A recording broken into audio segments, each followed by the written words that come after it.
Bon, alors Arnaud, on est en train de faire un petit briefing ensemble sur ce que peuvent être les idées de divergence à renvoyer à nos abonnés pour ce mois d'octobre. Donc, je rappelle que l'abonnement est basé sur l'étude des valeurs en situation de retournement, basée elle-même sur l'étude des valeurs en situation de divergence haussière donc ou baissière. Ce qu'on était en train de dire, ce que j'ai remarqué, alors l'abonnement il est basé sur des données mensuelles. Mais là, une fois n'est pas coutume, je fais une petite analyse sur des données hebdomadaires.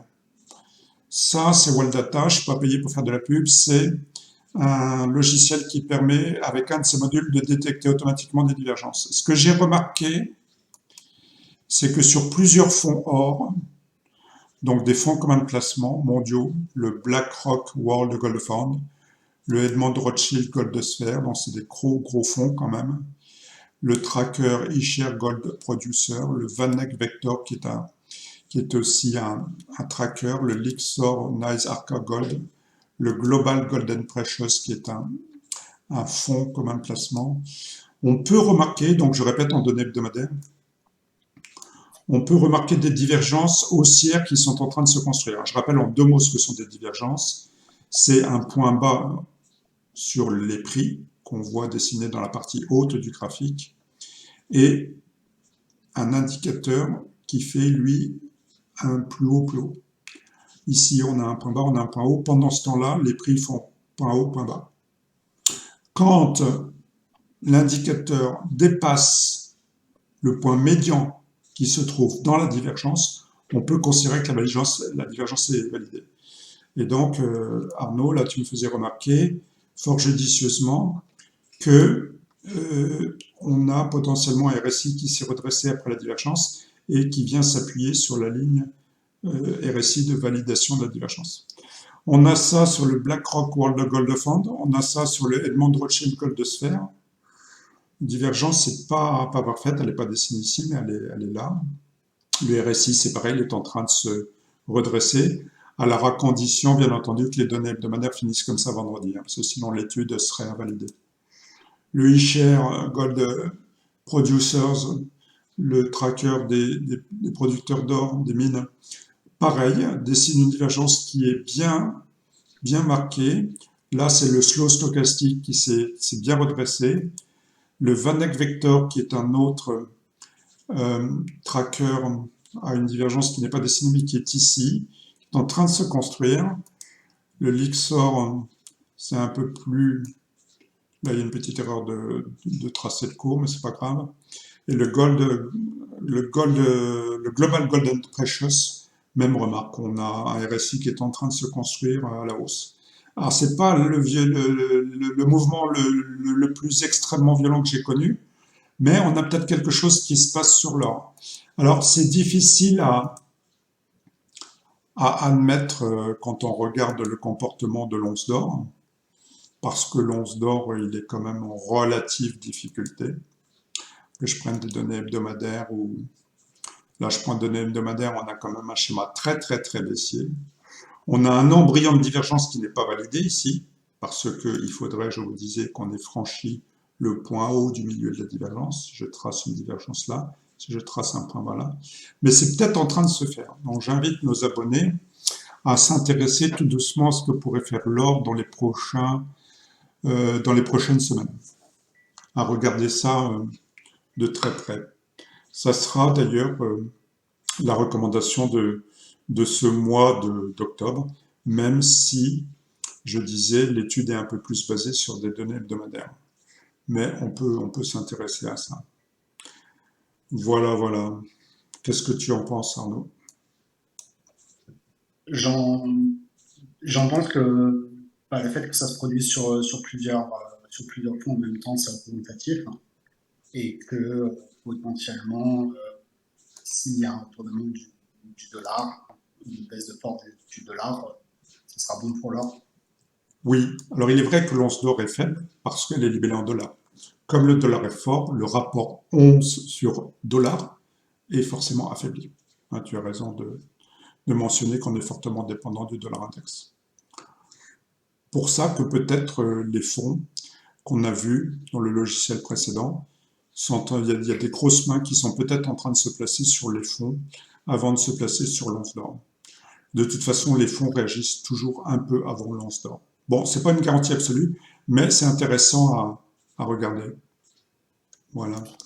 Alors sinon, pour proposer d'autres éléments dans l'abonnement, je vais aller jeter un petit coup d'œil parce que j'ai travaillé ça ce matin pour ce qui se passe du côté du SRD, parce que j'ai noté quelques petites choses.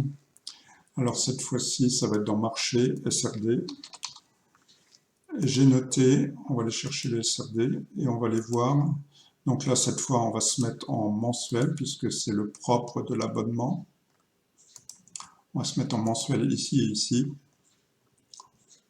Voilà, là le logiciel mouline pour aller chercher quelles sont les divergences, ça va pas être très long. J'ai noté Adocia et Eritech Pharmaceutique. Donc on va regarder comment se combine la divergence, on va la commenter un peu ensemble. Et on va s'apercevoir que ça peut être une opportunité d'investissement sous certaines conditions.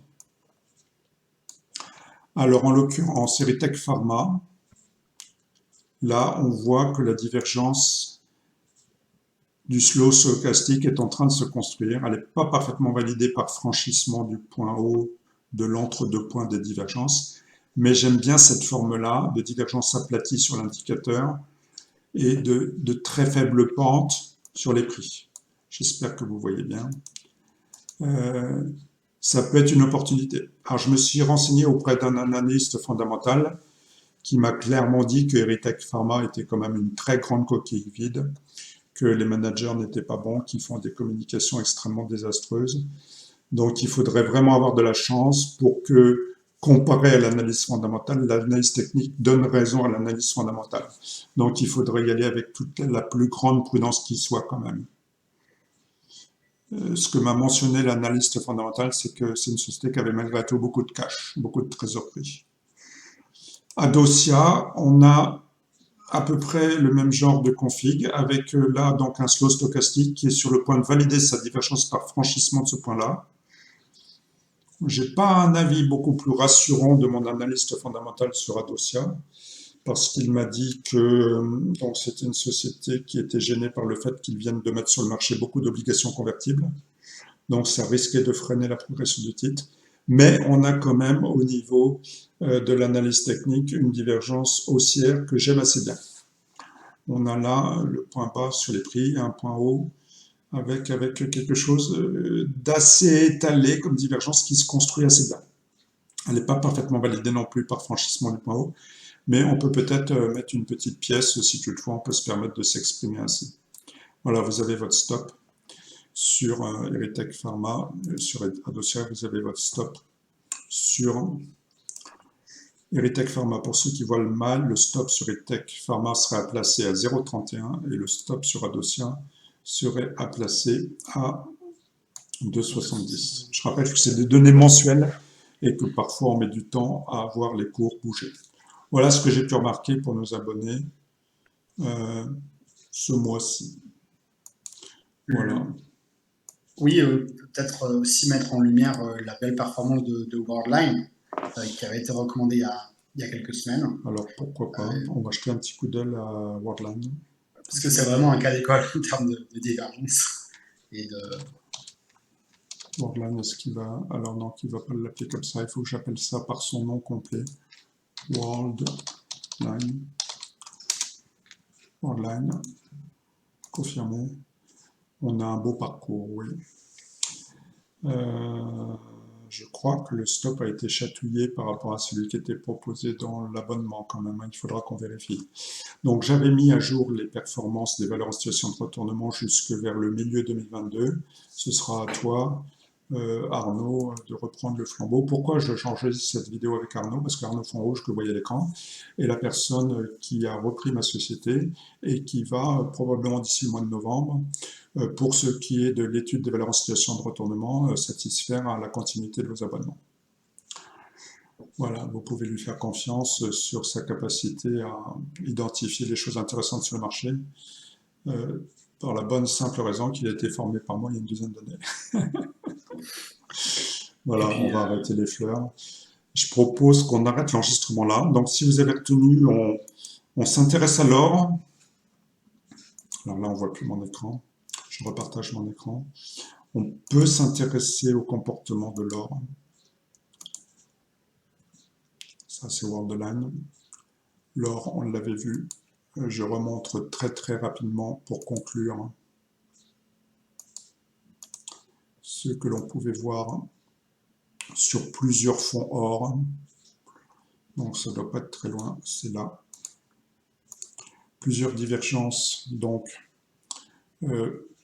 hebdomadaires, on va dire, hebdomadaires, sur les grands fonds or du monde. Voilà, je vous les remonte vite fait. Et puis on a vu Adocia et Erytech Pharma, qui seront un on peu voit plus... d'ailleurs l'importance du niveau du retracement de Fibonacci, le 23,6, là, qui a été qui, travaillé, oui. qui a été travaillé et qui est la plupart du temps notre première cible. Arnaud aura l'occasion de vous parler des statistiques qu'on a produites sur les chances d'atteindre un pourcentage de retracement. Il s'avère qu'on a 83, quelque chose % de chance d'atteindre le premier retracement de Fibonacci dans une divergence. Voilà. Écoutez, je vous souhaite à tous, je vais arrêter le partage, on va arrêter l'enregistrement là, ça sera le contenu de votre abonnement que je mettrai sur les réseaux. Et je vous souhaite une bonne continuation. Alors je vous dis deux mots aussi sur la façon de joindre Arnaud qui reprend mes activités de coaching individuel, d'abonnement, de site internet, etc.